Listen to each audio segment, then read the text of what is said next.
It's important that as many young people have an opportunity to participate in sports as possible. The process for equipment, referees, whatever it needs to get these young people active after school, giving them a purpose, giving them a team, teaching them how to depend on people, teaching them to be dependable, on top of working through difficulties, working through injuries, et cetera, and learning something and growing.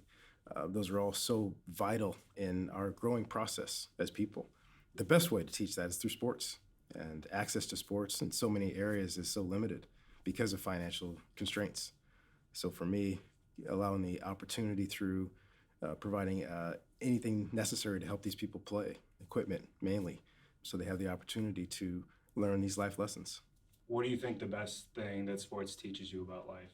My favorite thing is resilience. So many young people nowadays, they swipe one way to say yes, swipe one way to say no, but sometimes the world tells you no, and you can't find a way around it. And you have to, you know what, take your lumps and come back and fight back. And that's what I love about football. I love football because it's hard, it's difficult, because you lose. You can't win everything. Sometimes you lose. Sometimes you get banged up. Sometimes you falter. But that idea that there's another game, there's another practice. Sports can teach you how to keep getting back up when life knocks you down. And that's where so many people I know that are business leaders, they love hiring people that played sports because they know how to win, they know how to lose, they know how to work with people in a team environment. So those are big, huge lessons that help people not just in football, but beyond whatever sport they play. From the bridge between recruiting from more inner city areas or things like that, you have a great opportunity to help bridge them to setting them up with all the tools to succeed in life. How big of an opportunity do you think it is to, like, sports are teaching from that to get out of those areas to the next part of their lives? Oh, it's vital. First of all, keeping them out of trouble. Sometimes they're not bad kids. Sometimes they're just, they have nothing else to do, so they're hanging out after school. But now to keep them active and keep them in school, now you can take someone who learns how to play a sport, stays out of trouble, learns those valuable lessons, learns how to be depended on, depend on other people, and work with people without any other outlet and without any financial backing of their own.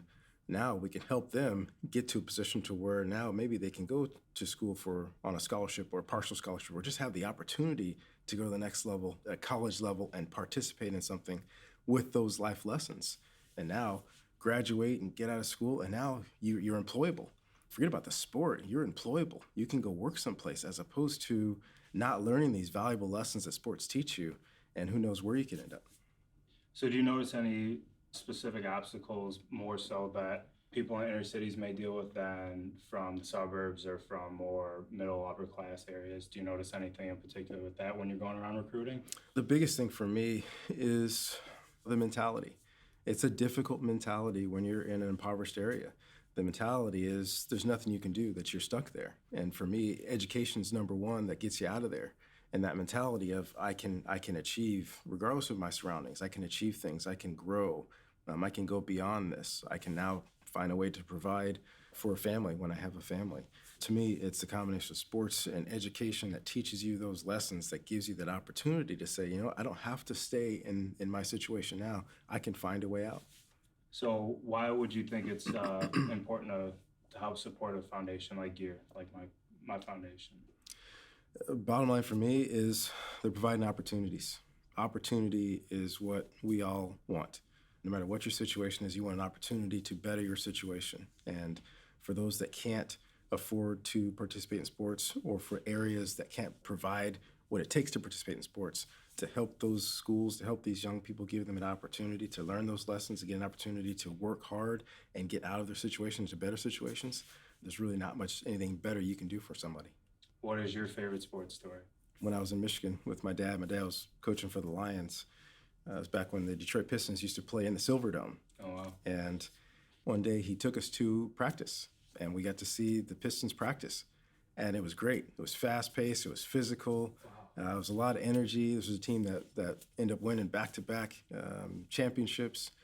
And once practice was over, you saw Isaiah Thomas, you saw Joe Dumars stay after practice for an hour shooting, working on their game. You see the dedication and hard work that it took to be great.